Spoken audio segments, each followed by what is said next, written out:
আরাধ্যার চ্যানেলে সবাইকে স্বাগত। আজ বানালাম ক্রিমি পামকিন পাস্তা রেসিপি।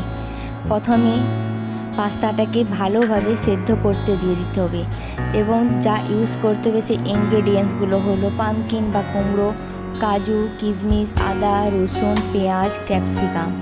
ফার্স্টে কড়াইতে তেল দিয়ে দিতে হবে, তারপর ইনগ্রেডিয়েন্টস পামকিন বা কুমড়ো, পেঁয়াজ, ক্যাপসিকাম এবং কিশমিশ, কাজু ভালোভাবে ভেজে নিতে হবে এবং স্বাদ মতো নুন দিয়ে দিতে হবে। এইভাবে কিছুক্ষণ ভেজে নেবার পর ওটা নামিয়ে নিতে হবে। তারপর ওই ইনগ্রেডিয়েন্টসগুলোকে ভালোভাবে মিক্সি মেশিনে ব্লেন্ড করে নিতে হবে। তারপর কড়াইতে ওই ক্রিমি সস ভালোভাবে নেড়ে চেড়ে আগে থেকে সেদ্ধ করে রাখা পাস্তা দিয়ে দিতে হবে। তারপর সামান্য পরিমাণে লেবুর রস দিয়ে নামিয়ে নিতে হবে। এটা 1 থেকে 2 বছরের বাচ্চার জন্য খুবই উপকারী।